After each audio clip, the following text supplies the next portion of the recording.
Boa noite. O programa de hoje, com problemas técnicos, lamentavelmente, a gente está aqui com uma peleja muito grande. É o Cafeína, que começa às 18 horas, mas hoje com um atraso e um recomeço. Esse é o programa que aborda como hoje o tema do crescimento da resistência contra o golpe. Nós falávamos há pouco aqui entre os colegas que ele é uma unanimidade porque ele conseguiu unir diferentes forças políticas contra a agenda que ele está implementando. Políticos como... e já existem outros aí que estão dando eco através de uma frente ampla parlamentar que foi criada, falam em plebiscito revogatório, porque que tem uma popularidade inferior a 5%, ele não pode impor uma agenda que é totalmente contrária aos interesses da sociedade brasileira. Um outro aspecto muito importante, muito sérios do Brasil, com essa onda de perseguição através da justiça, com forças progressistas, e o episódio de Sérgio Moro contra o ex-presidente Luiz Inácio Lula da Silva. O livro foi publicado recentemente com um êxito espetacular, a primeira edição esgotada no Rio de Janeiro no dia do lançamento.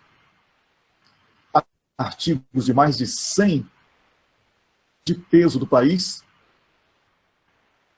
faz uma análise sobre a sentença de Sérgio Moro contra Lula. Para quem ainda não leu, e o único resultado possível para a condenação de Lula é a absolvição por falta de provas de crimes.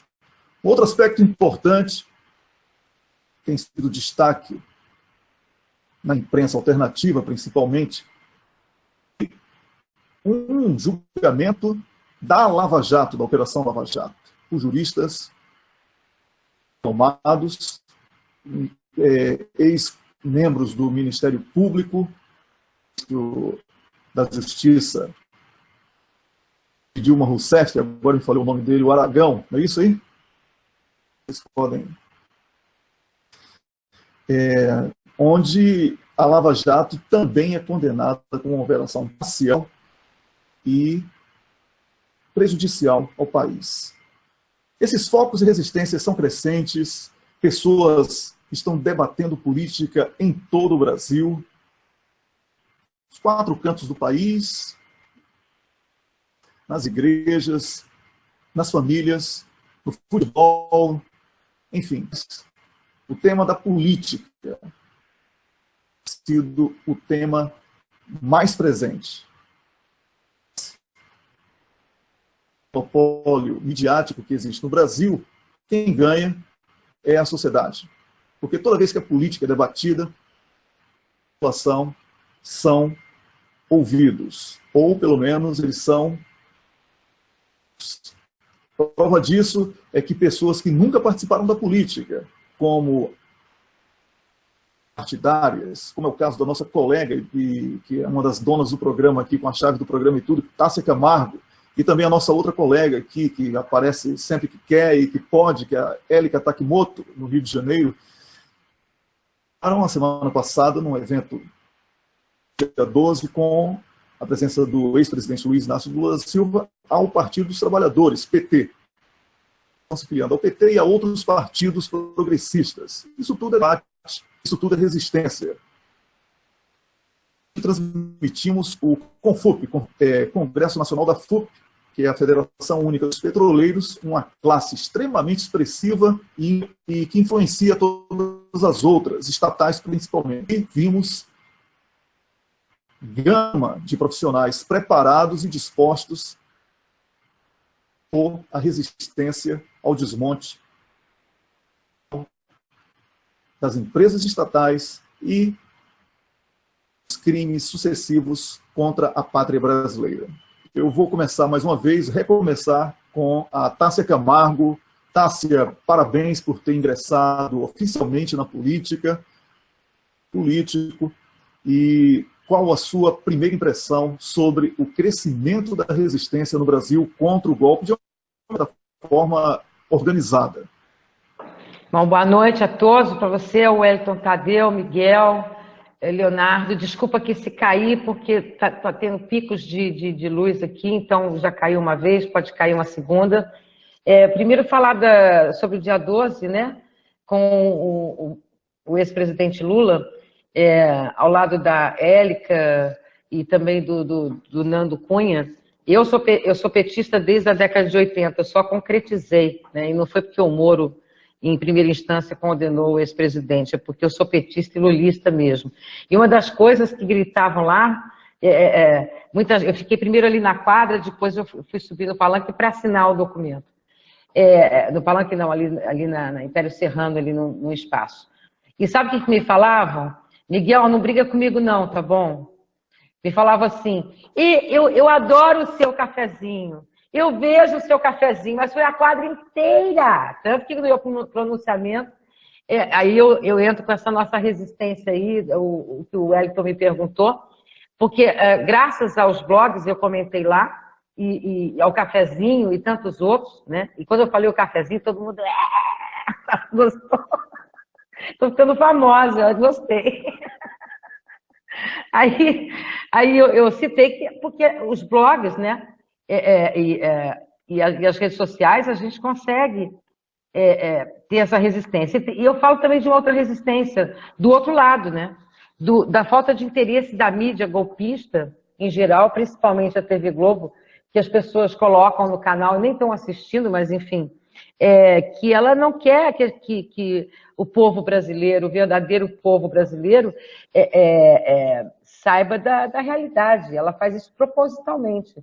Então, a nossa resistência é muito grande, ela tem que continuar no Cafeína, do cafezinho, nas redes sociais, porque não é interesse deles, né? Por exemplo, você citou aí, Wellington, de grande importância, o acontecimento da Faculdade Nacional de Direito, né, do Rio de Janeiro, onde estavam juristas com o ex-presidente Lula.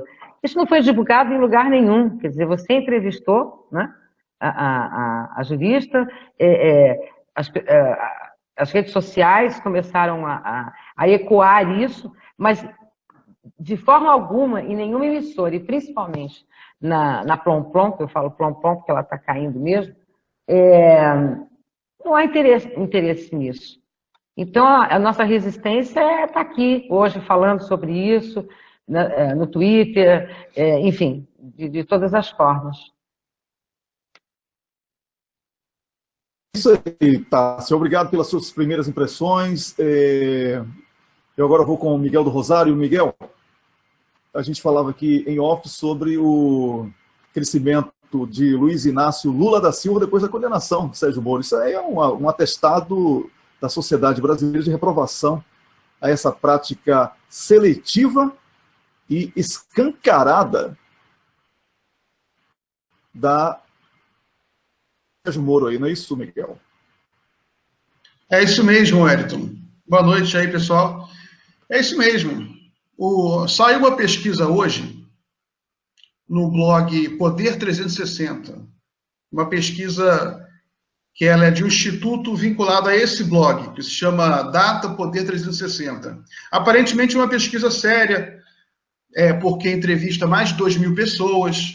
Essa entrevista em particular foi feita por telefone, o que mostra que o Lula é subvalorizado lá, porque o Lula, como todo mundo sabe, ele é mais forte entre pessoas mais pobres.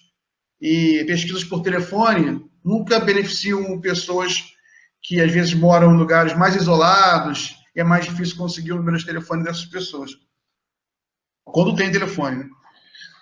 Então, mas nessa pesquisa mostra o Lula crescendo bastante, foi o candidato que mais cresceu depois da condenação. É a segunda pesquisa que sai depois da condenação. Já saiu uma do Vox Populi, que mostrou ele crescendo bastante. E saiu agora essa, né? você tem dois cenários aí, com o João Dória e com o Alckmin. O Alckmin caiu bem forte. E o João Dória caiu um ponto. O João Dória caiu um ponto também. Só quem cresceu, além do Lula, foi o Bolsonaro. E só quando não está o João Dória. No cenário em que o João Dória está presente, o Bolsonaro também cai. Isso é que as pessoas não repararam tanto. O Bolsonaro também caiu na pesquisa, quando entra o João Dória. O Lula não. O Lula cresce em todos os cenários, com muita força. E isso mostra que as pessoas não acreditaram, não viram substância na condenação do Lula. Então, isso aí é um golpe muito forte no Sérgio Moro e na Lava Jato. E isso é fruto também da nossa resistência. Porque aonde que as pessoas estão se informando sobre isso? É só você usar o bom senso. Se a pessoa vê a Globo, o Lula é um diabo em pessoa. Se a pessoa lê a Folha, é o diabo. Lê o Estadão, é o demo. Se você lê a Veja, se você lê qualquer revista, é o capeta. O único lugar onde o Lula tem espaço para se defender, onde você tem espaço para o contraditório, onde você debate política sem aquele maniqueísmo da grande mídia, são as redes sociais e os blogs. Então, isso é uma vitória nossa também. Esse crescimento do Lula mostra que a nossa luta está fazendo efeito. Sabe, a gente luta com armas muito simples, muito precárias, mas com muita coragem, muita determinação, e as pessoas, elas veem isso, e isso também toca muito o coração das pessoas. Elas sabem que aquela superprodução da Globo, sabe, aquilo não quer dizer nada em termos de autenticidade, de verdade. A gente vive tempos em que as pessoas valorizam muitas vezes a simplicidade, e a nossa simplicidade está recebendo esse prêmio que é essa pesquisa. E a resistência também, ela está presente de várias maneiras. Na sexta-feira passada, aconteceu em Curitiba o Tribunal Popular da Lava Jato, que é fruto da organização de milhares de juristas pelo país, incluindo gente muito importante. Você tem juízes, tem procuradores. Hoje em dia, a resistência cresceu no Brasil. Hoje em dia tem muita gente importante na resistência. Inclusive juiz, a gente fica falando mal de juiz e procurador, mas tem juiz e procurador progressista também no Brasil. Eles estão começando a botar a cabeça para fora d'água.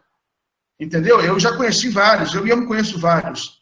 E em Curitiba aconteceu o Tribunal Popular da Lava Jato, com a presença de vários juristas importantes. O Eugênio Aragão foi ex-ministro da Justiça, subprocurador-geral da República. Estavam lá também o Marcelo Lavener, ex-presidente nacional da OAB, e o Cacai, um dos principais criminalistas do Brasil. E eles fizeram um julgamento popular da Lava Jato, em que a Lava Jato foi condenada. O Cacai teve uma participação como advogado de defesa. Super irônico, engraçado. Eu assisti uma parte, quero assistir até mais, em que ele começa assim, eu quero delatar. Juiz, eu quero delatar. Me deixe delatar. Eu vou delatar quem vaza para a Lava Jato. Quem são os procuradores que tem aí conchavo com a grande mídia. Foi muito bem estruturado o julgamento. Enfim, a Lava Jato foi condenada e aquilo ali ainda vai reverberar. Essa subida do Lula agora acontece antes da reverberação do Tribunal Popular da Lava Jato e do lançamento do livro, que vai ser feito em 20 capitais. Esse crescimento do Lula confirma uma teoria minha que eu tenho já, e que eu desenvolvi, e que eu sempre confirmava em 2014, que a nossa capacidade de resistência é muito grande. Por isso que a gente ganha as eleições. Quando eu falo a gente, eu falo a esquerda, o campo progressista popular. Por isso que a gente ganha a eleição e a direita não consegue ganhar a eleição presidencial. Ela ganha as regionais, né, que ela consegue controlar mais.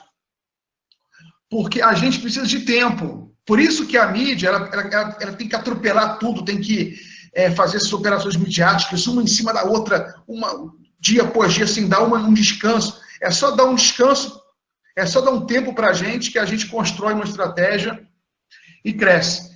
Então, é isso. A nossa resistência está crescendo, está viva, né?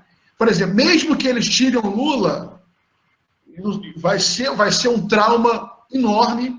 Eles não vão conseguir tirar o Lula sem um trauma enorme, vocês transformando o Lula num personagem ainda maior, com poder de transferência de voto enorme. Aí ele pode eleger um outro candidato do PT, ou um partido aliado, cuja bandeira vai ser justamente o indulto ao Lula. Que o presidente da República pode indultar o Lula. Então, se o Sérgio Moro prendeu o Lula, a gente elege um presidente que indulta o Lula. Então é isso, gente. Passa a bola aí. Vamos lá. Estou aqui comendo uma maçã, aí você terminou assim de uma forma abrupta, Miguel. Quase que me surpreende aqui. Eu agora vou chamar o Leonardo Stoppa. Leonardo, você tem sido sempre o último a ser chamado. Então, eu hoje vou deixar o Tadeu Porto no molho lá um pouquinho. Tá, Tadeu? Não fique triste não, daqui a pouquinho você chega e aí a certeza de ampliar a audiência também com a sua fala. Ele está comendo agora, Leonardo? Pois é. Você agora, aqui não, que eu estou fora, de dentro do Brasil, toda essa situação vivida aí. São Paulo, um estado Sim, que, Wellington, lamentavelmente, foi muito forte na deposição de Dilma Rousseff do cargo, né? A polícia, de repente, passou a ser o símbolo de todo o Brasil. E hoje a gente vê que não é nada disso, né? O que acontece, Wellington, isso vai parar. A gente não pode culpar São Paulo, né, por essas coisas que aconteceram. São Paulo foi simplesmente um local estrategicamente escolhido por ser um local de muito esplendor, né? Digamos que a Avenida Paulista, ela consegue transmitir uma mensagem muito forte. Mas eu costumo falar que, ainda que se a gente tivesse 53 milhões de pessoas nas ruas pedindo fora a Dilma, não justificava tirar a Dilma porque ela teve 54 milhões de votos. Mas o que acontece é quando se quer armar um espetáculo, se utiliza, né, um determinado palco para fazer esse espetáculo. E a Avenida Paulista é um palco muito conveniente para fazer um espetáculo midiático, como aquele que não só retirou a Dilma, mas colocou o Temer no poder. Então é muito importante a gente sempre dizer que aquele processo de paneleiros não simplesmente tirou a Dilma, colocou o Temer, o Aécio, enfim, o PSDB no poder. Mas o que é muito importante nesse momento? A gente realmente tem uma discrepância muito grande no poder de levar a informação, porque apesar de a mídia convencional, digo Rede Globo e companhia, estarem perdendo a reputação na cabeça dos telespectadores, eles ainda têm a TV aberta. Mas uma diferença que as pessoas, digamos que as pessoas não estão percebendo, é que se conseguirmos levar o Lula até a candidatura, na hora que chegar o momento do horário eleitoral gratuito, em que a Globo não vai mais poder interferir e colocar a visão dela no horário eleitoral, a coisa muda completamente. Porque no horário eleitoral, cada político vai ter que falar o que vai fazer e não o que ele é contra. Porque até hoje, o que a gente tem visto é um Bolsonaro que é um anti-Lula. É um Dória que é um anti-Lula. Um Alckmin que já não é nada, que tem até vergonha de falar. No momento em que a gente tiver o horário eleitoral e que essas pessoas tiverem que se manifestar, que essas pessoas tiverem que colocar o ponto de vista delas, a coisa muda completamente. Porque o que o Bolsonaro tem para oferecer para o brasileiro? Porque é armas para todo mundo. O que o Dória tem para oferecer para o brasileiro? O Brasil não é Hollywood. A gente não tem uma indústria cinematográfica para ter um ator na presidência, né? A gente teve o Arnold Schwarzenegger, que é um ator como governador de um estado que vive do cinema, né? Agora o Dória, tudo bem, ele é um bom ator, mas ele não tem nada a ver com o administrador. Então, digamos que o que a gente precisa lutar para fazer agora é levar o Lula para o momento eleitoral. Porque essas pesquisas que mostram o Lula na frente do Bolsonaro são pesquisas que agora estão vivendo um momento de dopagem da opinião pública, em que a Rede Globo faz a opinião pública e ainda consegue colocar o Bolsonaro próximo do Lula. Mas quando chega o momento eleitoral, em que cada um tem o seu espaço na televisão para propor, eu acho muito difícil um presidente que governou por 8 anos e fez uma proposta de governo valer para uma população ser mais ouvido do que um presidente que se propõe simplesmente a ser contra o Lula ou o outro presidente que se propõe a ser enérgico e liberar armas para todo mundo.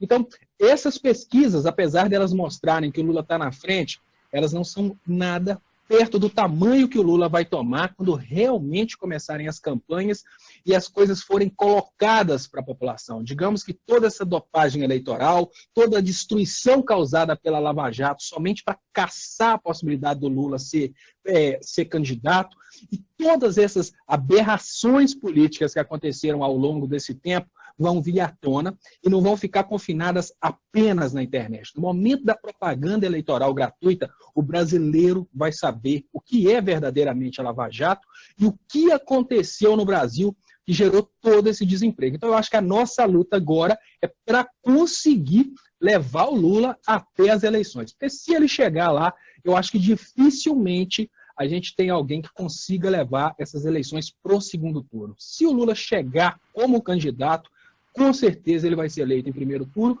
porque a população conheceu novamente o que é a fome. Volto para você, Wellington. Pois olha só, o Leonardo Stupa falou, se Lula chegar à corrida presidencial. Isso aí é a síntese para quem ainda tem dúvida de que o Brasil hoje vive um estado de exceção. O líder político de maior popularidade do país, seguido pela justiça, e não participa democrático da eleição. Percebe a gravidade do que nós estamos debatendo aqui? É por isso que a resistência está aumentando.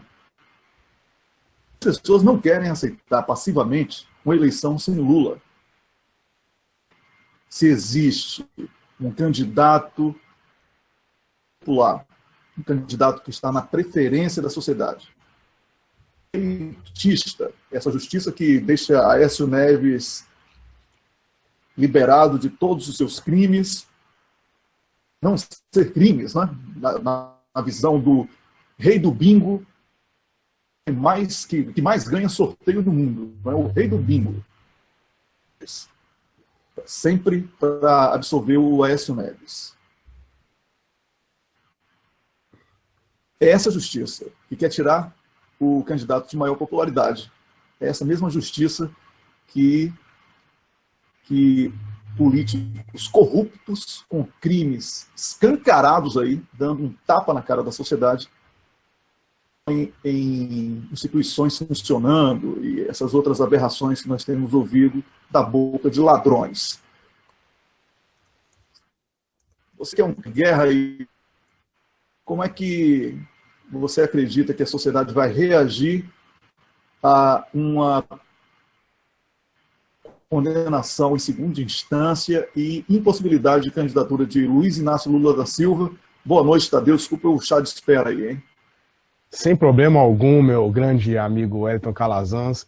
Um grande abraço para você, um grande abraço para a Tássia, um grande abraço para o Miguel e um grande abraço para o Léo Stupa. Eu acho que a sociedade ela vai reagir de maneira muito mal à prisão de segunda instância do Lula. Mas eu também acho que eles não vão prender o Lula. Eles vão simplesmente torná-lo inelegível, que é daquele caminho, vamos dizer assim, meio termo, encontrando pela metade para que não possa gerar tanta revolta popular assim. A gente sabe que muita gente quer a cabeça do Lula por um ódio incontrolável, mas, inteligente que é a direita do Brasil, ela já percebeu que grande parcela da população tem muita saudade do tempo do Lula. Quando saiu aquele primeiro Datafolha mostrando o crescimento do Lula, o Datafolha também ele não foi só os pontos de voto que o Lula tinha, mas tinha uma pergunta associada ao Lula que era a saudade do tempo do Lula, inclusive, que suscitou uma página de muito sucesso no Face. Eu convido a todos e todas para curti-la, que é Saudade do Meu Ex, que eu adoro, que sempre tem uns memes muito bacanas por lá. Então, a direita do Brasil sabe que o Lula é muito forte e sabe que não pode bater nele até derrubar, até matar, vamos dizer assim, para ele não virar o Curirim lá contra o céu, no Dragon Ball Z, que o Gohan vira Super Saiyajin nível 2, spoiler alert para quem nunca assistiu, depois que o Kuririn morre. Porque se o Lula ele for massacrado, corre sério risco do ódio aumentar tanto de quem é a favor dele, que se cria um verdadeiro clima de revolução, que é que a direita tem muito medo nesse país, e que eu acredito, sinceramente, que só falta um estopim para que isso ocorra, porque a raiva do povo brasileiro, no geral, ela é muito grande, muito grande. Hoje, quem está sabendo manipular a raiva, infelizmente, é o que o Romero Jucá chamou de nova casta no áudio dele, onde ele fala acabar com estancar a sangria, o acordo nacional com o Supremo, com tudo. Porque esse ódio foi totalmente destinado aos políticos e procuradores, juízes aparecem são e salvos e como salvadores da pátria, e nesse sentido a gente acaba perdendo muito, porque também é uma classe muito reacionária. Eu tenho falado com onde eu vou, o Wellington, que nossa resistência está crescendo, mas ela não é necessária ainda. Se o Michel Temer chegar a cair por agora, ele vai cair pelas mãos do Janot, não pelas nossas mãos. E o Janot não é aliado da gente e nunca foi. Se o Janot fosse aliado da gente, ele tinha dado um basta no golpe de Estado que o Brasil sofreu. Todos esses atores que hoje estão numa disputa no Olimpo, vamos dizer assim, em Brasília, Janot versus Temer, Janot versus Gilmar Mendes, todos eles têm suas pegadas, têm suas identidades no golpe de Estado que o Brasil sofreu. Então hoje a gente está praticamente assistindo essa luta que ocorre no Brasil. Mas é claro que sempre com viés de aumento, e eu não posso deixar de citar, por exemplo, sindicalista que eu sou, os avanços da classe trabalhadora nesse sentido. Um deles foi a greve geral do dia 28 de abril, que nós tivemos a maior participação da história no movimento de um dia só aqui no Sindipet-NF, por exemplo, e, claro, uma mobilização que, segundo os estudos da FGV, foi uma das maiores, se não a maior da história do país, em discussões em redes sociais, e é claro que a gente viu todos os impactos na rua. Eu queria aqui, para finalizar, pegar uma fala do Miguel sobre a nossa resistência, que ele falou que a nossa resistência é muito forte e citou como exemplo o voto. E aqui eu também faço uma certa linkagem com a fala do Léo Estopa sobre o Lula e a importância da candidatura do Lula. Para mim, e eu entendi isso também de um texto que o José Disseu lançou essa semana, que chama O Que Fazer, parafraseando Lenin, para mim o Lula é a primeira trincheira de uma batalha e não é a última trincheira de uma batalha. O Lula é a possibilidade que a gente tem para fazer uma transição que vai acontecer inevitavelmente no país, para o bem ou para o mal. Ninguém aguenta mais esse sistema. Uma hora o Brasil vai explodir, não tem como, é totalmente insustentável da maneira que está. Nós temos diversas agendas, e aliás eu deixo um grande abraço aqui para nós, para aquelas que se identificam com a esquerda, porque o desafio que a gente tem no século XXI é gigantesco, porque a gente abraça agendas de desconstrução enormes. Nós temos pessoas que é super nacional desenvolvimentistas, mas que é machista e acaba apanhando por causa disso. Nós temos uma pessoa que conhece muito bem o feminismo, entende muito bem do feminismo, mas é liberal total e acha que tem que sair privatizando tudo, por exemplo. E nós estamos encampando todas essas agendas para poder lutar.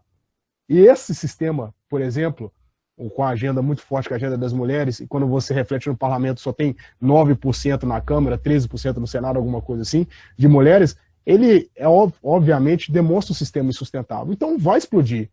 O Lula é a maneira da gente fazer essa transição de maneira mais suave, com uma pessoa que tem a simpatia do Brasil, com uma pessoa que tem, digamos assim, entrada em todas as camadas, porque ele é uma pessoa super carismática, mas certamente, mesmo que ele consiga se eleger, mas mesmo que ele consiga disputar, vai ser uma disputa muito difícil. Eu acho que é até muito difícil ele ganhar, para ser muito sincero, porque o golpe, para mim, se eu fosse eles, eu não daria o golpe para entregar de bandeja para o Lula em 2018.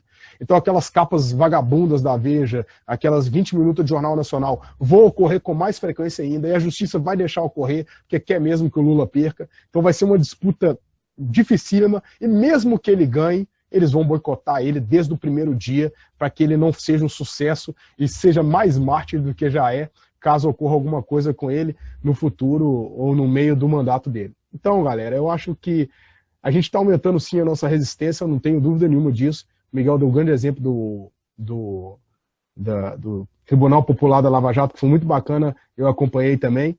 Mas, aliás, eu tenho outros exemplos aqui, eu separei, agora é para finalizar mesmo, Elton, que é o movimento do Mídia Ninja, vai acontecer do dia 25 ao dia 28, que chama Descolônia, muito legal, lá em Penedo, aqui no estado do Rio de Janeiro, lá porque eu estou na cidade de Campos dos Goytacazes, e demonstra, e a gente sempre fala aqui no neocolonialismo, o Léo, ele sempre expressa isso com uma propriedade muito grande, a maneira que nós somos colonizados de forma moderna hoje em dia. Então, o movimento chama Descolônia, que vai ter moeda própria, milhares de estudantes, de jovens, discutindo o Novo Brasil, dia 25 a 28, em Penedo, no Rio de Janeiro, agora do mês de agosto.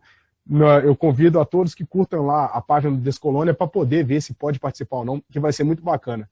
E o outro, Miguel, é o Vamos, que foi essa plataforma lançada aí pela Frente Povo Sem Medo, que já recebeu uma pancada da galera do PCO, né? Você vê como é que a gente da esquerda, a gente se critica, mas eu espero que seja uma bicada do bem que o PCO mandou, do nosso querido Rui Costa.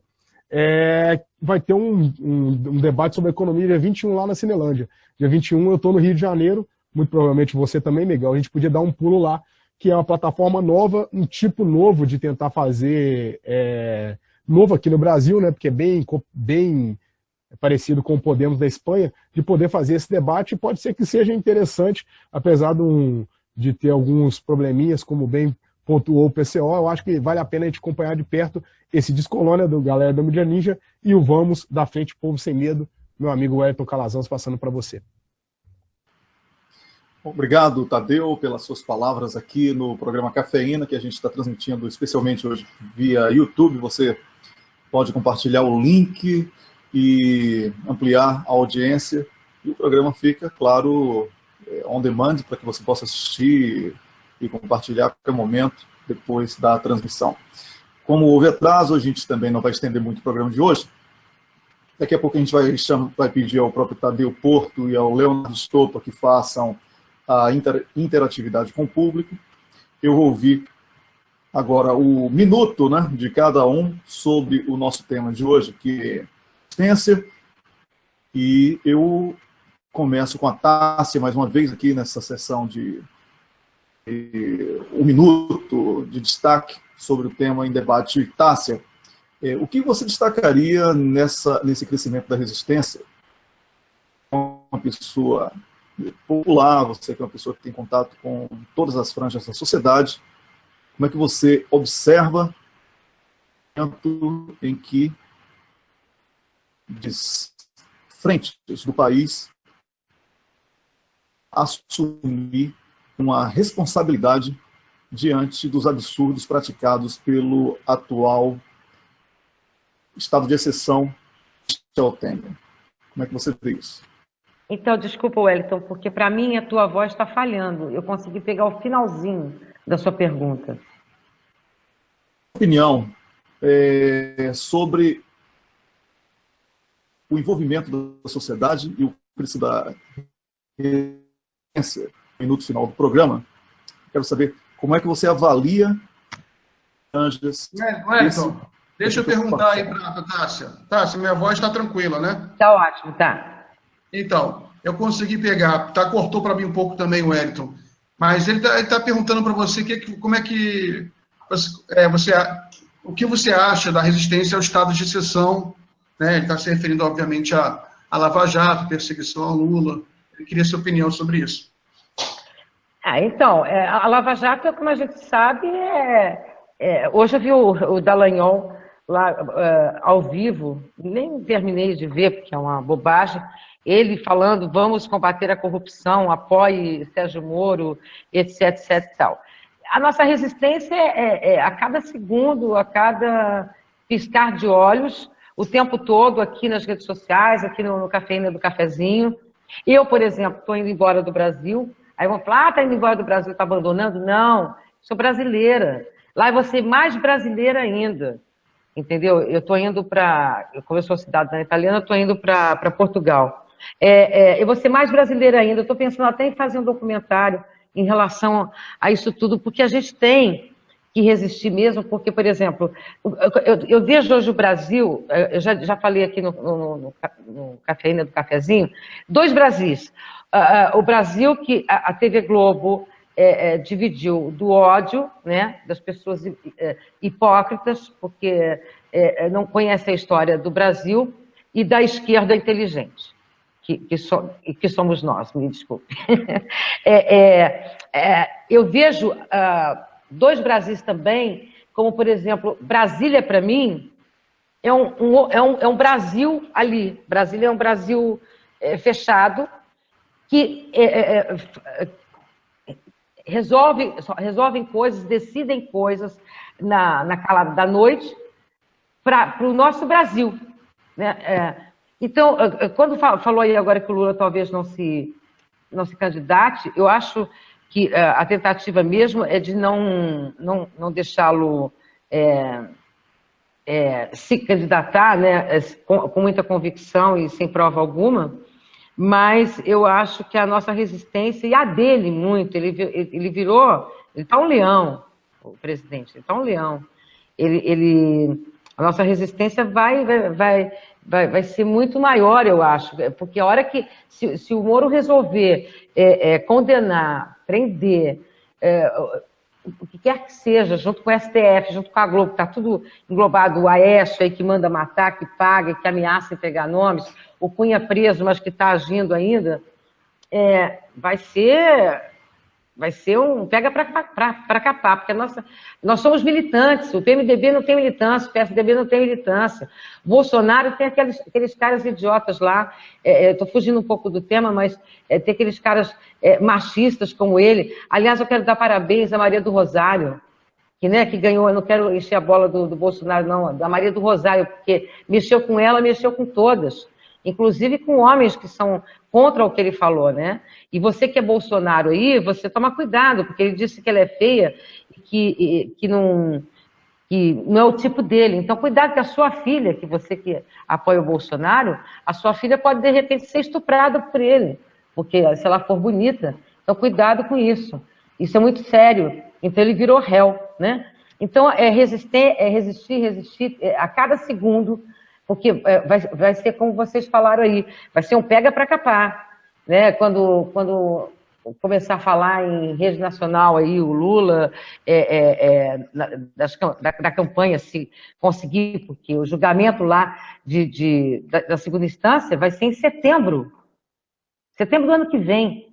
Por que isso? É um outro golpe, colado quando a gente for votar, eu mesmo estando em Portugal, eu vou votar lá, mas eles querem impedir mesmo em outubro. Então, resistir, gente, porque essa mídia golpista é insuportável, mas nós somos mais fortes, nós temos militância. A esquerda, ela vai para a rua, ela batalha, nós temos as redes sociais, e é isso.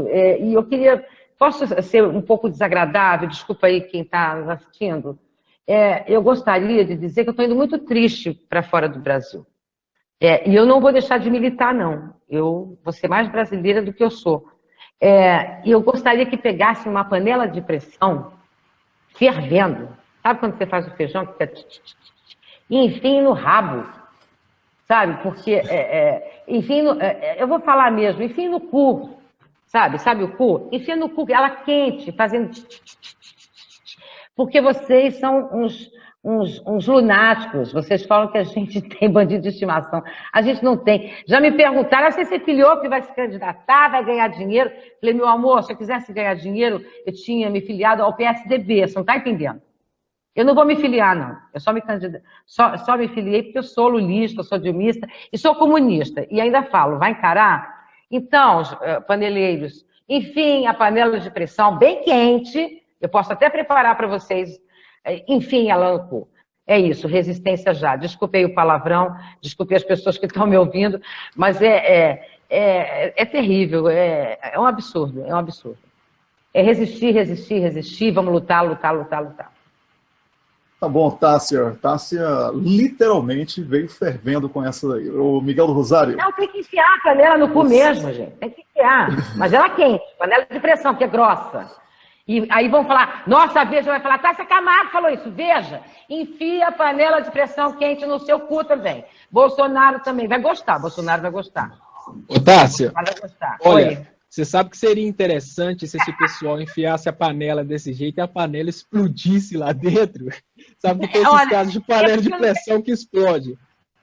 Pois Sim, é. não, sinceramente, você imagina o ídolo do Wellington, o Gilmar Mendes, se ele enfia a panela desse jeito e a panela explode, vai ser um fenômeno daqueles de, assim, um fenômeno astrológico de alto nível, que vai ser uma espécie de Big Bang, mas vai ser um Big Bang libertador, porque depois desse momento, a justiça brasileira vai estar praticamente renovada, porque só ele é suficiente para estragar 80% da justiça brasileira. E você já pensou se a moda pega, se esse pessoal continua fazendo esse uso nobre da panela de pressão, e a panela de pressão continua explodindo, e lava, né, o Brasil desse tipo de gente? Então é válida a sua ideia, assim? Não, mas o que vai ser ruim pra gente é o fedor, né? Porque só vai voar merda se explodir, né? Eles só fazem merda, né? Mas vai ser muita merda, vai ser bom, vai dar uma limpada. Agora não é só pro STF, não, tem que ser pro povo. Povo não. O povo brasileiro não faz isso. Os paneleiros, que não sabem da história do Brasil, e eu incluo, inclusive, a minha família, enfiem a panela de pressão quente no cu, tá bom? Agora, Veja, pode publicar aí beijinhos vermelhos, Veja. Folha de São Paulo, uma coisa. Eu vou só colocar um rabicho nesse caso aí do que ela falou, Wellington, porque a Roberta, que é uma pessoa de família rica, ela é herdeira de um banco suíço, ela deu R$500 mil para o Lula. Aí você imagina o desespero do pobre de direita que está juntando dinheiro para comprar o primeiro carro e acha que é rico. Não, o cara no Brasil, ele conseguiu pagar a entrada para financiar um carro. Aí na hora que ele financiou o carro, ele parou de conversar com os amigos que ele tinha, né? Porque a vida dele se divide agora em 2 momentos. Antes do carro e depois do carro. Então agora que ele engrossou a voz, anda de carro e empinou o peito, ele chega em casa todo vestido, já não cumprimenta mais a mãe, porque ele pensa assim, eu nasci na família errada, porque agora eu sou rico, eu vim até daquela família pobre, mas eu vou ajudar minha mãe no futuro. Então, de uma hora para outra, ele abre a internet no computador novinho dele, que ele comprou financiado nas Casas Bahia, e vê lá que uma pessoa da elite doou R$500 mil, dinheiro que nunca na vida ele vai conseguir juntar, doou para o Lula. Então, ele tem aquele tranco no coração, mas peraí, ela é rica, ela não pode gostar do Lula, porque eu também sou rico. Não, peraí, ela doou 500 mil, eu não sou rico. O desespero do cara descobrir que ele não é rico deve ser muito frustrante. Mas eu acho que muita gente que achava que era rico e achava que não dependia de programas sociais, principalmente aquela pré-classe média, que nem é classe média ainda, o cara que montou uma mercearia, o cara que tem um mercadinho, ele começou a pensar, eu não gosto de gente que tem Bolsa Família, não, porque é tudo um bando de vagabundo. Eu trabalho, eu tenho uma empresa. Tem a empresa porque o Bolsa Família que é aplicado naquele pessoal lá faz eles gastarem na sua empresa, agora eles estão tudo quebrando. E foram, me parece, 500 mil Bolsa Famílias cancelados essa semana. E isso vai gerar uma depressão muito grande. Mas, Wellington, eu vou me despedir por aqui, então eu vou emendar uma coisa que eu queria falar, que é muito importante. A gente está falando sobre a possibilidade do ex-presidente Lula ser condenado em segunda instância. Mas, tecnicamente falando, não existe essa possibilidade. O que pode acontecer é uma outra aberração jurídica, porque existem 2 problemas sérios no processo, eu queria esclarecer isso para a população. Um é o que a gente sabe, né, condenar por convicção. Mas existe um instituto jurídico, gente, que chama juiz natural. Um juiz não pode ser escolhido pelo inimigo. O juiz é o natural da causa. O juiz Sérgio Moro, ele julga coisas que estão relacionadas com a Petrobras. E esse caso do ex-presidente Lula não tem absolutamente nada a ver com a Petrobras. Esse caso do triplex não tem absolutamente ligação nenhuma com a Petrobras. E o mais interessante é que essa relação com a Petrobras já foi negada, inclusive, pelo juiz Sérgio Moro, que em nos últimos despachos da defesa do Lula, o próprio juiz Sérgio Moro respondeu falando que nunca ele falou que o processo do triplex do Guarujá teria ligação com a Petrobras. Se o processo não tem ligação com a Petrobras, o Moro não tem competência para julgar o caso. Como o Moro não tem competência para julgar o caso, de acordo com o Código Processual Brasileiro, tá, gente? Não é de acordo com o comunismo, de acordo com a esquerda, não. É de acordo com a lei que está escrita, serve para mim, serve para você, e em tese deveria servir também para o ex-presidente Lula. O juiz é incompetente, e porque o juiz é incompetente, essa decisão tem que ser anulada. Isso não tem discussão, isso está escrito, qualquer jurista vai sustentar a mesma coisa, mas se nós ficarmos inertes esperando, eles vão usar medidas fora da lei para tirar o Lula da candidatura. É por isso que, nesse momento, o Wellington pediu, inclusive, para eu fazer interação com o público, e uma pergunta que saiu aqui é como nós, como público, podemos ajudar para que esse processo não seja mantido em segunda instância. Como nós, como público, podemos fazer para que a democracia prevaleça no Brasil. Exatamente isso que a pessoa respondeu logo abaixo, compartilhando a verdade, multiplicando a verdade e levando os sites alternativos para todas as pessoas que ainda estão enjauladas pela informação da Rede Globo. Então, o que a gente pode fazer é o que a gente está fazendo, é lutar e levando a informação, que, como o Miguel falou, se não fossem os sites alternativos, eles já teriam frito o Lula, eles já teriam exterminado o Lula. Inclusive, tinha plano de prender o Lula, se não fosse o blogueiro lá, eu acho que é o Ismael, até esqueci o nome dele, se não fosse ele de denunciar um dia antes, o Sérgio Moro teria feito festa com o Lula. Se não fosse nós, dos sites alternativos, de estarmos batendo nessa tecla, que a Lava Jato é um processo de destruição da indústria nacional, e para derrubar a esquerda, com certeza eles já teriam conseguido, porque é muito fácil ganhar aprovação popular quando se tem as concessões de todas as emissoras abertas ao redor do Brasil. Então, o que a gente tem que fazer? Multiplicar a informação sem vergonha e sem preguiça. Porque tem muita gente que tem vergonha de apoiar a esquerda, porque fala, tem muita corrupção. Meu amigo, se você não apoiar a esquerda agora, e se você não tiver coragem de apoiar a esquerda, mesmo que contra a Rede Globo, você pode ter certeza que a direita não vai ter nenhum tipo de escrúpulo na hora de puxar o seu tapete, tomar o seu emprego e tomar o seu patrimônio e te deixar se ferrar. Então, eu me despeço, agradeço todo mundo, peço desculpas pelos problemas técnicos e alerto, né, chama a atenção, vamos multiplicar o alcance da informação da esquerda. É a única forma que a gente tem para derrubar esse processo de lawfare contra o ex-presidente Lula, e não só contra o ex-presidente Lula, tá, gente? Contra um projeto de redistribuição de renda, contra um projeto de valorização dos mais pobres. Isso que é a luta da direita. É uma luta contra os mais humildes, é uma luta contra um projeto social. O presidente Lula é simplesmente um instrumento de fazer esse tipo de processo funcionar no Brasil. Por isso que ele está sendo perseguido. Muito obrigado, despeço de vocês e até mais. Valeu, Leonardo Stolpa e também Tássia Camargo. Um abraço para vocês. Pelos palavrões, só pedir desculpas pelos palavrões e dizer o seguinte, esclarecer, antes que a Veja coloque diferente lá. Quando eu disse que a panela de pressão no cu do Bolsonaro é capaz de ele gostar, não sou homofóbica, não. É porque eu acho tão legal você assumir que você é homossexual ou qualquer, enfim, você gosta de mulher, de homem, ele não assume, né? E eu só queria deixar uma coisa aqui. Por favor, me avisem o dia que ele for pedir desculpas para Maria do Rosário. Vocês me avisam? Que eu quero ver. O dia em que a opressão vai deixar de oprimir. Isso. No dia em que o opressor vai pedir desculpas por oprimir. Desculpa aí, interromper. Beijo.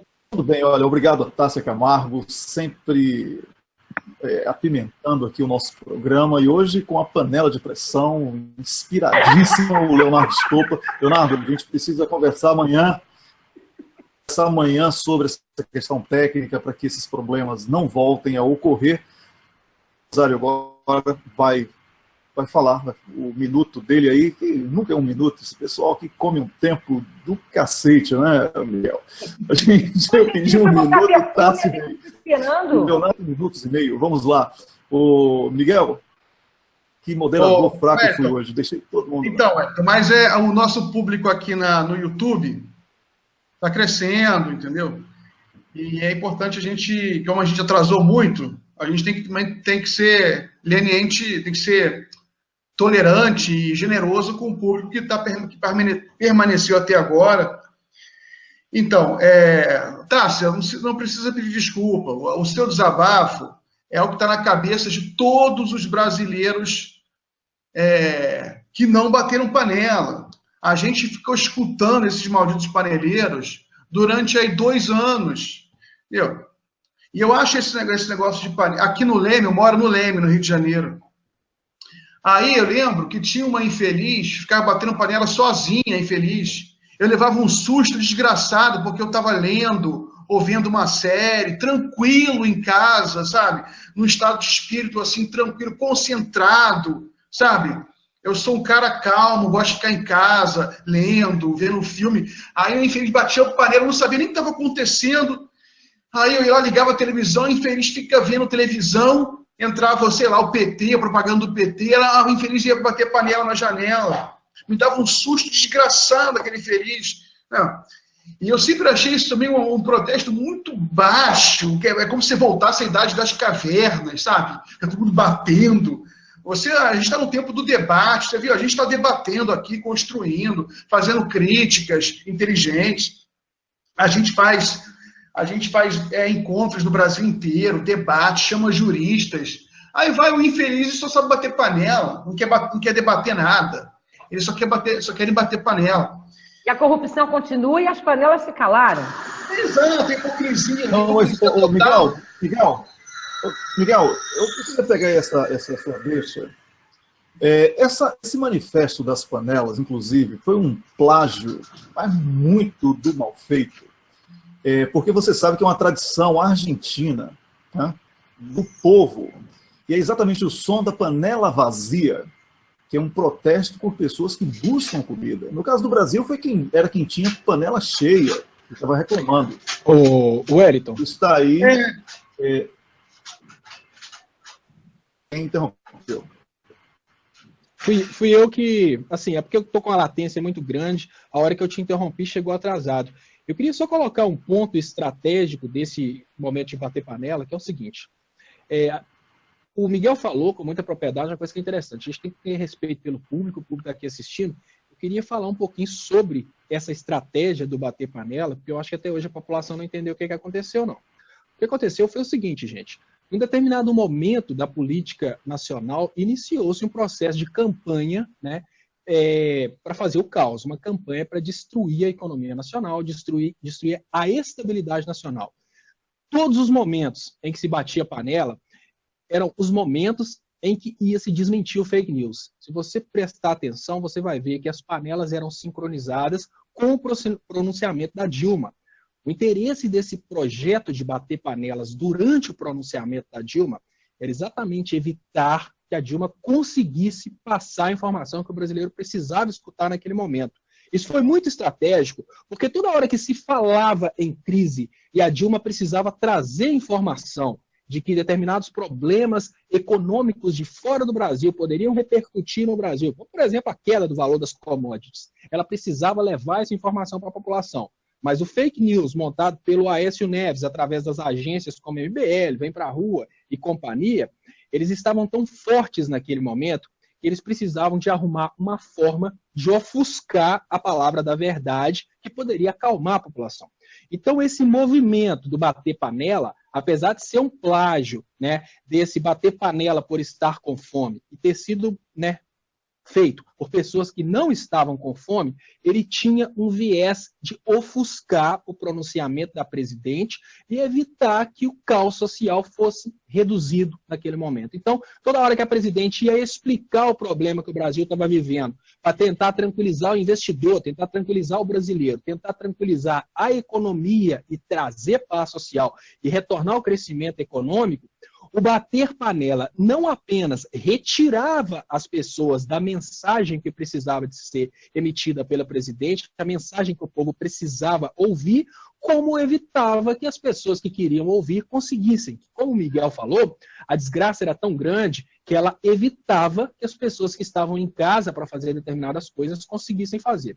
Então, a finalidade principal daquele movimento de panelas foi cortar a comunicação entre a presidência da República, eu digo não a presidenta Dilma, eu digo o órgão, presidência da República, administração federal e a população. Aquilo foi um movimento no sentido de evitar que o Brasil retomasse o crescimento econômico e saísse daquele caos social que foi criado naquele momento exatamente para tomar o poder. Essa informação é uma informação que a gente precisa passar, principalmente agora que as coisas que a gente fala já estão fazendo sentido. Quando a gente falava isso no início, vinha aquela conversa de isso é teoria da conspiração. Agora que tudo que a gente tem falado ao longo de mais de um ano tem feito sentido, a gente pode trazer essas novas coisas e mostrar para a população como que ela foi efetivamente enganada. Desculpa a interrupção. Leonardo, agora eu vou voltar para o Miguel. Miguel, por favor. Beleza. Não, obrigado pelo complemento, Stolper. É isso mesmo. Eu diria mais. Eu diria que as panelas, né, elas eram chamadas pelo MBL, pelo Vem Pra Rua. Você tinha um investimento muito grande nas redes sociais, em que eles chamavam aqueles panelaços, aquilo era organizado, e aquilo foi o movimento do golpe, porque aquilo era sincronizado também com os espetáculos da Lava Jato, que perduram até hoje. Eles estão perderam muita audiência. Por exemplo, hoje, o TRF4 negou habeas corpus para o Palocci. Negou para o Palocci. Ou seja, o mesmo judiciário que não prendeu Aécio, que soltou Rocha Loures, soltou a irmã do Aécio Neves, soltou o primo do Aécio Neves. Aí você não dá... A alegação foi que o Palocci poderia fugir do país. Que fugir do país? Como é que o Palocci vai fugir do país? O Palocci vai fugir do país para onde? Para Ilhas Fiji? O Palocci vai ser pego em qualquer lugar do mundo, que é uma figura conhecida. Então, na realidade, eles querem manter o Palocci preso pelo terrorismo político que eles continuam fazendo, que é para obrigar o Palocci a delatar o Lula. É assim, é uma coisa terrível, é a barbárie total. Por isso que os juristas estão tão emocionados, fazendo protestos, fazendo o Tribunal Popular da Lava Jato. Porque isso é terrível, você não pode prender as pessoas por anos a fio, prisão cautelar, e só soltar se ela delatar. E a Lava Jato é tão bárbara que ela, inclusive, ela condena o cara, às vezes, a 40 anos de cadeia, que é para o cara ficar completamente devastado, sabe? Aí, depois que o cara é condenado, o Sérgio Moro solta, se delatar. O que não existe. Ele inventou ali da cabeça dele. Você não pode soltar depois que prende, sabe? A delação premiada é uma lei importada dos Estados Unidos. Foi um grande erro da Dilma. Só que nos Estados Unidos, você tem outro regime penal que é completamente diferente do Brasil. Nos Estados Unidos, por exemplo, não existe Ministério Público. Como aqui, não existe. O procurador americano, o procurador é eleito pelo povo ou ele é nomeado pelo presidente. Não é esse príncipe autônomo que é no Brasil, não. Então, e a delação premiada lá nos Estados Unidos, ela é sigilo absoluto. O procurador não fala com a imprensa. Inclusive, eu andei lendo no jornal americano, New York Times, ele tem um novo procurador lá que está mordendo os calcanhares do Trump. O cara não fala com a imprensa, o cara é conhecido por isso. E a equipe dele que ele contratou, ninguém pode falar com a imprensa. Quando você estuda a literatura do processo penal norte-americano, você verá que lá também é o país onde você tem uma jurisprudência contra a publicidade opressiva. Ou seja, é contra o julgamento pelo jornal, media trial, que eles chamam, julgamento pela mídia.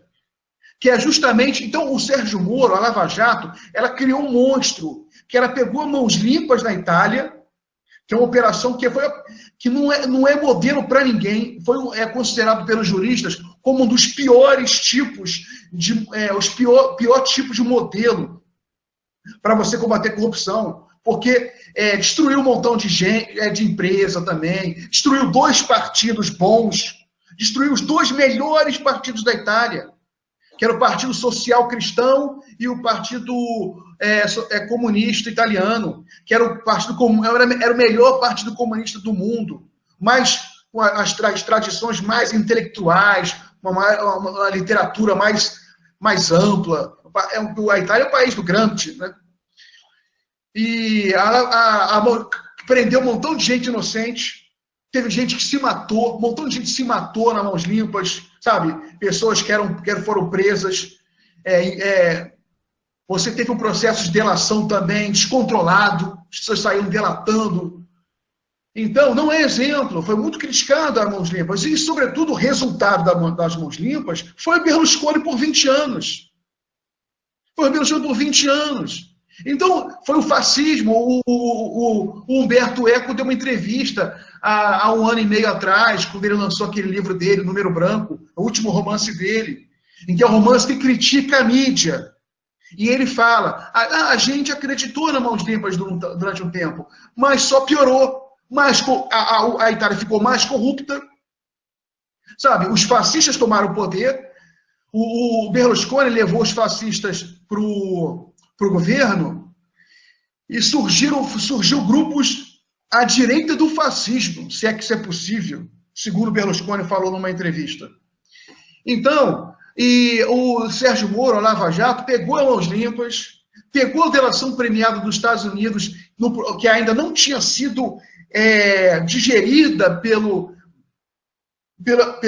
sistema penal brasileiro, sabe? Não foi a primeira vez que foi usada dessa maneira, então não foi usada com sabedoria, e, sobretudo, a irresponsabilidade com que destruiu-se as empresas. Alguns dias atrás, no final da semana passada, o Paulo Rabelo de Castro, que é o novo presidente do BNDES, indicado pelo Temer, ele falou que não tem nenhuma empresa de construção civil hoje no Brasil habilitada para pegar financiamento do BNDES, porque a Lava Jato destruiu todas. Pare para pensar um pouco. Pare para pensar a loucura que esses caras fizeram. Você tem processos de corrupção no mundo inteiro, mas você não destrói, porque as empresas elas fazem parte da infraestrutura do país. Né? Você pode prender, você pode intervir, mas você mantém, porque os países não são regimes soviéticos, são países capitalistas. Então, essas empresas, elas fazem parte da estrutura. Você não pode destruir uma empresa como essa. Sobretudo porque essa empresa ela gera uma quantidade de receita fiscal para o Estado enorme. Essas empresas elas têm empréstimos com o sistema bancário. Então, olha só a loucura. Não é preciso ser tão inteligente para ver a loucura disso. Se você quebra uma empresa para a qual o próprio Estado emprestou durante 30 anos, essa empresa não vai conseguir pagar suas dívidas e também não vai mais gerar receita. Eles mataram a galinha dos ovos de ouro, porque esses procuradores, na cabeça deles, só burocracia existe. Para eles, o salário deles cai do céu. Você viu que um juiz agora no Mato Grosso ganhou 700 e tantos mil reais no mês. Aí a imprensa foi perguntar para ele o que ele achava disso. Ele falou, não quero nem saber, não estou nem aí. Mês que vem vou ganhar mais ainda, vou publicar no Facebook. Olha, gente, não tem nenhum país do mundo que um juiz, um procurador... O Eugênio Aragão deu entrevista até ontem, ele falando, o Estado brasileiro está completamente caótico. Porque um professor universitário, um cientista, um almirante do Exército, um pesquisador, não ganha pouco, e um procurador desses de 20 e poucos anos, maior parte cretinos e retardados. Você vê que agora um procurador, você vê que esse negócio dos Estados Unidos, essa marcha fascista que teve lá, deu um curto-circuito aqui na direitinha bolsonarista. Né? Porque, aí eles começaram a falar que o nazismo é de esquerda. Os caras são completamente retardados, porque social porque é partido social nacionalista. Aí a internet fez a festa, né? Botaram até a capa de um biscoito, Clube Social. Não, tem social no nome, é comunista. Clube Social. Não tem nada a ver ter social no nome, não tem nada a ver. Tem um montão de partido de direita que tem social no nome. Isso aí não tem nada a ver. Então é isso, gente. Eu acho que a resistência está crescendo, mas eu concordo com o Tadeu que vai demorar muito, não se esgota com a vitória do Lula, mas é uma coisa que vem, é um movimento enorme, não é só o Lula eleito, é um movimento da sociedade brasileira como um todo, né? É assim, é a sociedade se levantando, sabe, empastelando a Globo, entendeu? Dando um chega para no Bolsonaro, então, acabando com uma... esse Ministério Público, você tem que nomear para o Conselho Nacional do Ministério Público e nomear para o STF, para o STJ, nomear gente com culhão para acabar com essa palhaçada, entendeu? Acabar e mudar os concursos. O Ministério Público não pode ser um antro de coxinha. O Ministério Público tem que ter uma elite intelectual, não coxinha cretino retardado, sabe? Enfim, gente, eu acho que a resistência está crescendo. Eu sempre interpretei a situação da seguinte maneira. A nossa vitória não acontece exatamente com eleição, com vitória do Lula. A nossa vitória como povo brasileiro acontece quando a consciência política do povo melhorar um pouquinho. Se a consciência for melhorar um pouquinho, acabou para eles. Acabou para eles. Então, é uma questão política, é uma questão espiritual. Está no ar, entendeu? Eles têm medo disso. Por isso que a Rede Globo ela não para de produzir escândalo, a Lava Jato também, é uma operação atrás da outra. Agora que está no final, a cada 3 dias lança uma nova operação, prendendo gente aqui, outra ali. Eles não sabem mais quem prender. Eles estão que nem barata tonta, querendo prender gente, não sabem nem mais. Agora entraram no Rio Grande do Sul. Só que eles estão batendo cabeça entre eles, porque os setores da economia querem trabalhar. Você não pode ficar trabalhando se você começa a prender todo mundo. Essa história de ficar, pela primeira vez, está prendendo empresários, prendendo político. Tá, e daí? Então agora a onda é essa, prender todos os empresários do país? Com que tipo de economia eles querem rodar? Eles acham tão bom assim prender empresário, sabe? Não é assim, não. Você tem que ter um processo legal. E existe uma razão pela qual uma sociedade democrática não se orgulha de ficar prendendo empresário. Prender empresário não é sinal nenhum de democracia, de nenhuma, não. O que é sinal de democracia é prova, é preto no branco. É um sistema judicial funcionando bem. Mas fulano é ladrão, a gente sabe que é ladrão. Tem que ter prova. Sem prova, você cria uma insegurança jurídica que ninguém vai investir no Brasil.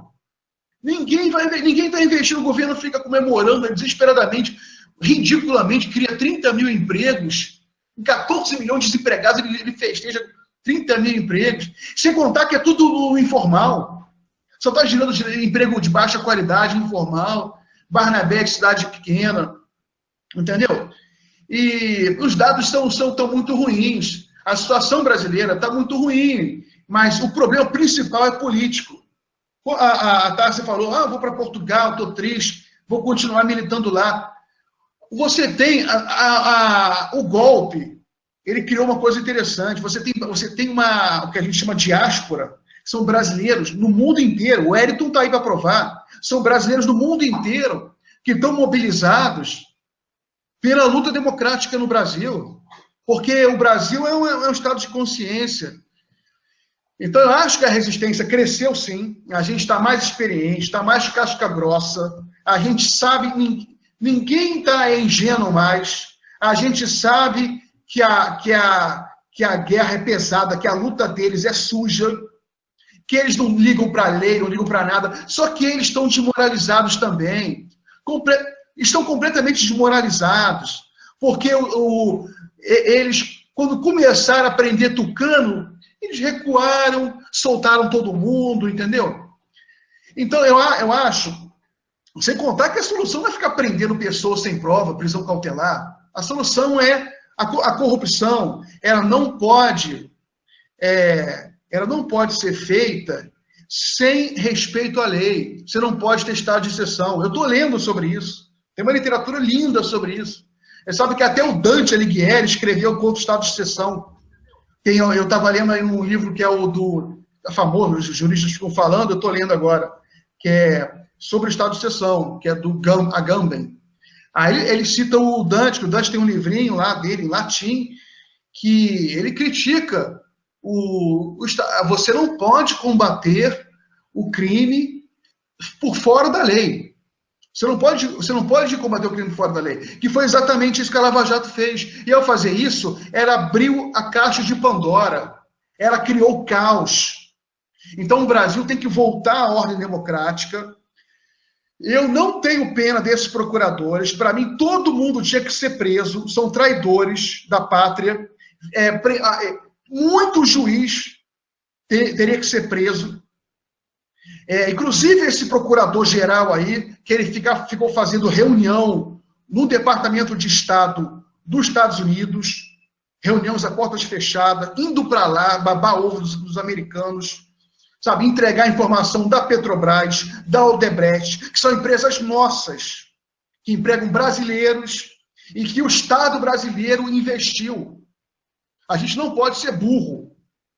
Então, a gente tem que reconstruir tudo do zero, só que a gente, quando a gente reconstruir, agora a gente sabe o que tem que fazer. Regulamentação da mídia total, acabar com a Rede Globo, acabar com esses juízes coxinhas, procuradores coxinhas. Você tem que ter um Estado democrático, como é qualquer país desenvolvido, em que ninguém está acima da lei, sobretudo juiz e procurador. Eles gostam de ficar falando, né, ninguém está acima da lei, que eles ficam repetindo isso para justificar os abusos contra o Lula, que eles chamam de poderoso. Não. Agora eles esquecem que eles também são gente. Então eles também, procuradores e juízes, também não podem ficar acima da lei. E estão acima da lei.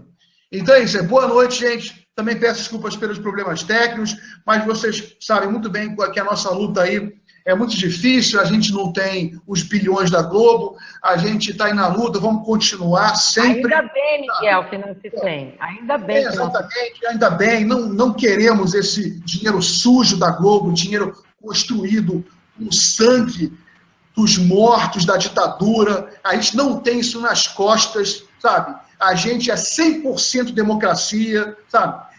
A gente é 100% independente.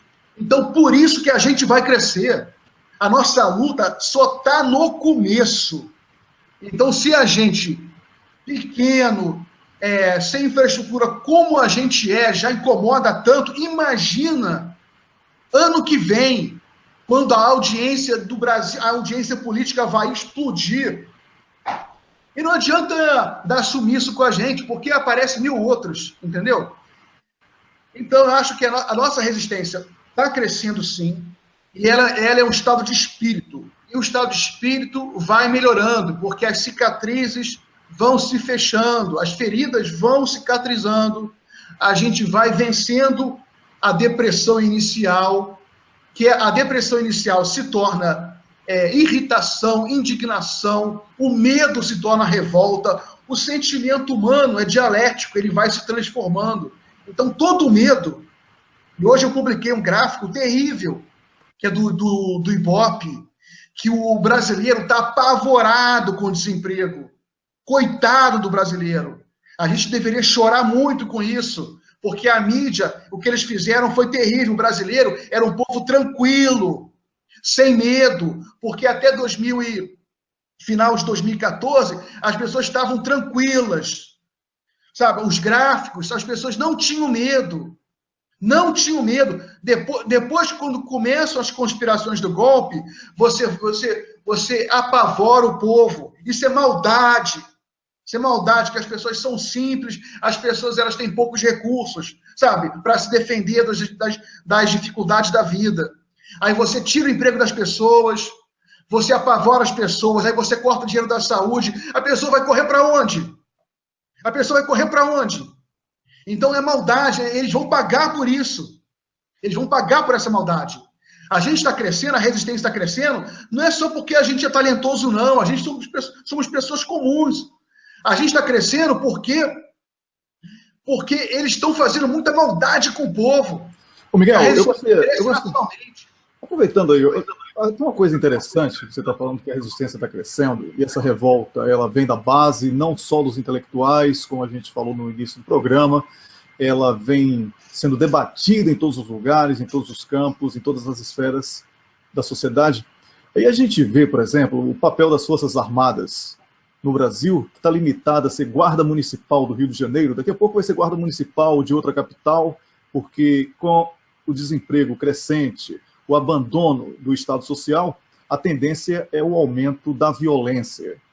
Então, as Forças Armadas, que deveriam defender as fronteiras brasileiras, os interesses, participar de grandes projetos, ser a grande máquina para a geração de emprego, como é nos Estados Unidos, como é em todos os países. Forças Armadas geram grandes obras, grandes pesquisas científicas. No Brasil, os caras estão aí só discutindo reforma, e que um dia o Estado, que já está praticamente quebrado com esse irresponsável do Temer e a sua equipe econômica, não vai ter dinheiro para pagar. Não vai ter dinheiro para pagar aos militares. Então não adianta negociar para impor uma agenda. Já não tem, Wellington, já não tem. O Temer está cortando aí tudo que está cortando completamente o orçamento das Forças Armadas. Pois é, mas isso é que dá, Miguel. Isso aí é o que dá. Ministério Público assiste palestra daquele rapazinho, quinta categoria, né, lá do Cretino. Pois é. Ministério Público assiste palestra. O Ministério Público. Quem defendia o Ministério Público no Brasil sempre foi a esquerda. A esquerda criou o Ministério Público no Brasil, foi a esquerda que criou, e a esquerda que defendeu. E esses burros jogaram fora esse prestígio, porque agora eu quero que eles se lasquem.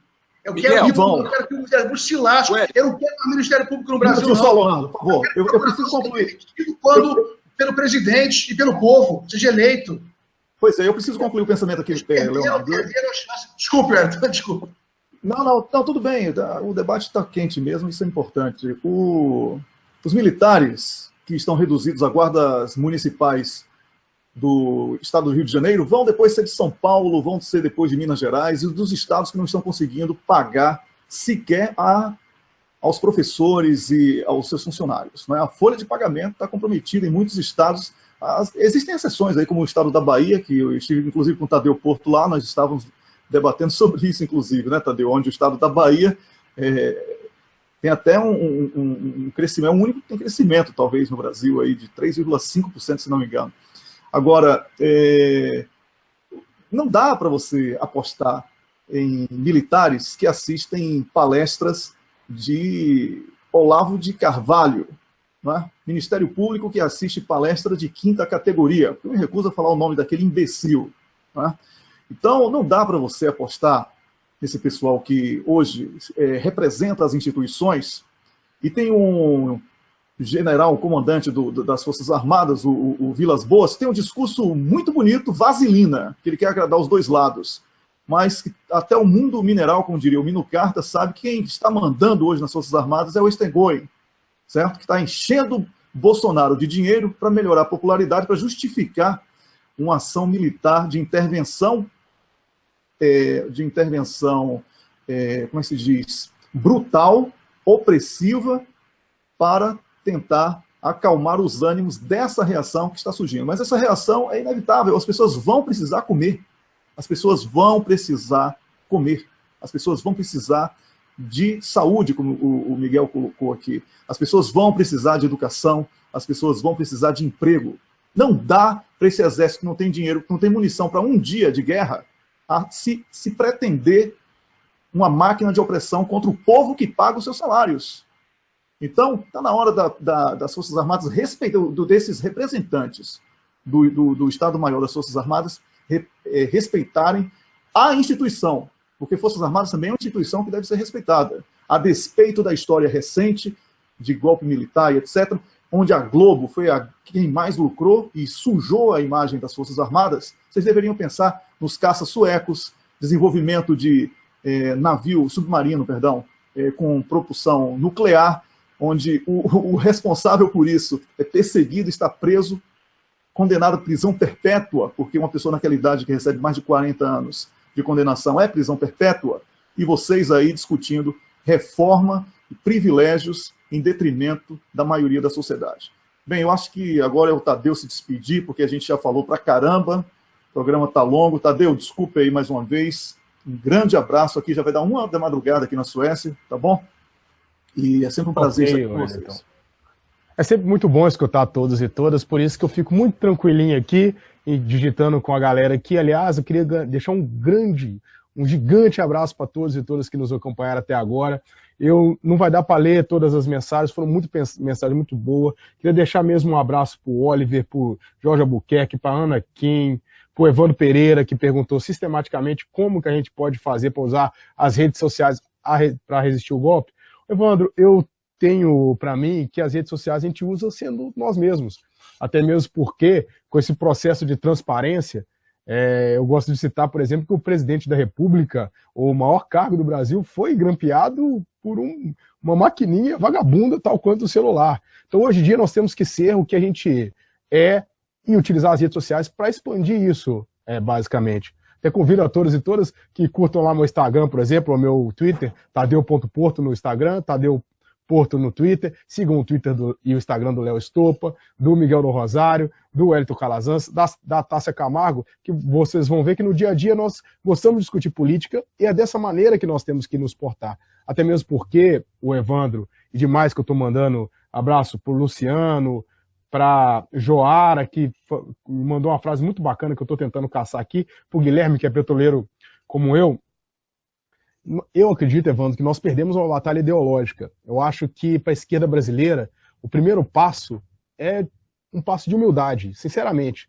Porque nós temos um Ministério Público que é de direita, um Judiciário que é de direita, um Executivo que foi de esquerda, que a gente tentou eleger de esquerda, mas deu um passinho à direita assim que elegeu, infelizmente.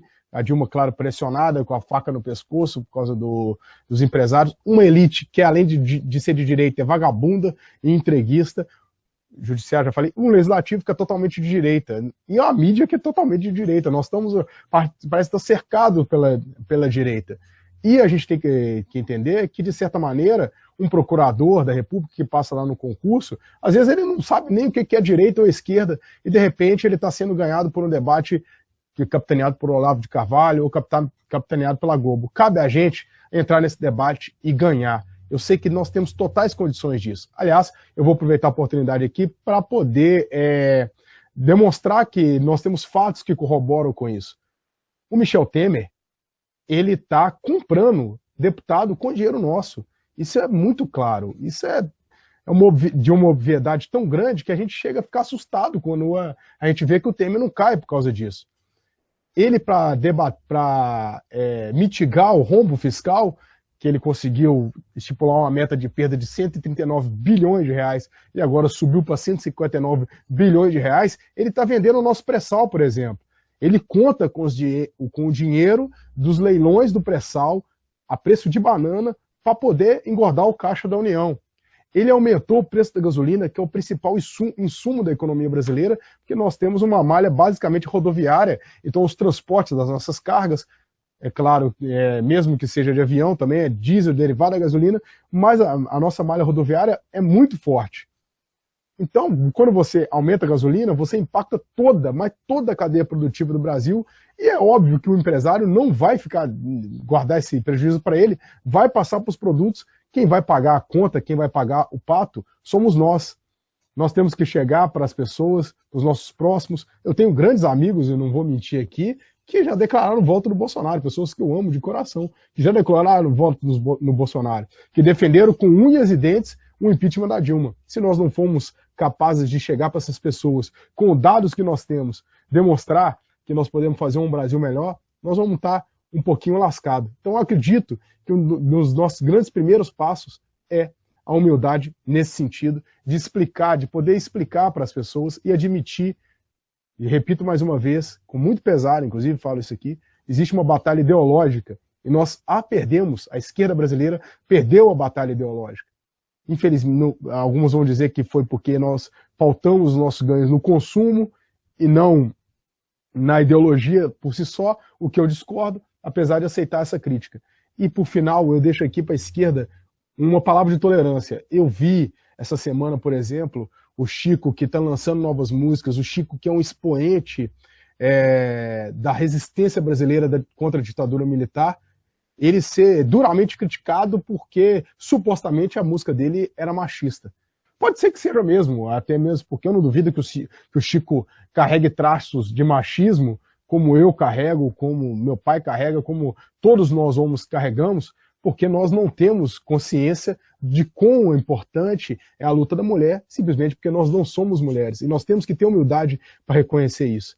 Mas quando a gente pega um ícone como o Chico e tenta, de certa maneira, destruir a imagem dele por causa disso, é um baita tiro no pé da gente. E que nós tenhamos tolerância e paciência para que a gente possa construir essa agenda propositiva, encampando todos e todas que merecem estar nessa agenda, mas que ela saia efetivamente, porque não adianta nada a gente ficar se destruindo e se bicando e a direita continuar no poder da maneira que está. Eu finalizo assim, deixando mais uma vez um grande abraço para todas e todas que nos acompanham aqui no YouTube, pedindo também desculpa pelos problemas técnicos, mas totalmente contemplado pelas palavras do Miguel do Rosário, que fala que a gente faz isso de maneira muito simples e fazemos mesmo apenas uma conexão nossa aqui, que a gente coloca nossas palavras, coloca o que está nas nossas mentes e corações e compartilhamos com você da maneira mais transparente e eu diria até ingênua possível. Ficamos muito felizes de não ter nenhum dinheiro como a Globo tem, sujo da ditadura militar, como o Miguel colocou. E mais de vez em quando dá esses probleminhas técnicos. Eu deixo um grande abraço, um grande beijo para todos e todas. Sigam o Cafezinho, assistam o Cafezinho do WC, sigam a página do Léo, sigam o Brasil 247, o DCM, o Tijolaço, e vamos fazer o debate com todas essas ferramentas que nós, que escrevemos na mídia progressista, nos blogs progressistas, procuramos dar a todos e todas. Um grande abraço para todo mundo. Valeu, Tadeu Porto, obrigado a todos, obrigado a Tássia Camargo, Leonardo Estopa, Miguel do Rosário. Nós concluímos aqui o programa Cafeína de hoje. O debate foi o crescimento da resistência, um tema extremamente positivo nessa maré de notícias duras, de pedradas diárias que atingem as nossas cabeças com esse golpe que não cessa. A resistência aumenta, a resistência existe e certamente nós vamos vencer, porque sem proposta para a sociedade, esse golpe está fadado ao fracasso total.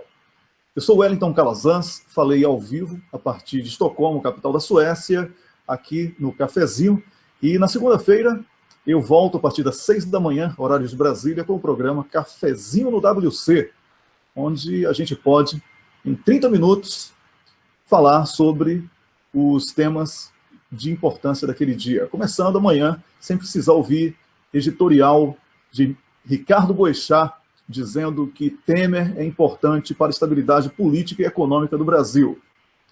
E vamos fortalecer o Cafezinho, curta a página, compartilhe os nossos links. Agradeço também ao pessoal do Botando Pilha, que compartilha o nosso trabalho, e a todas as outras páginas que são solidárias ao nosso trabalho. Um grande abraço e até a próxima semana.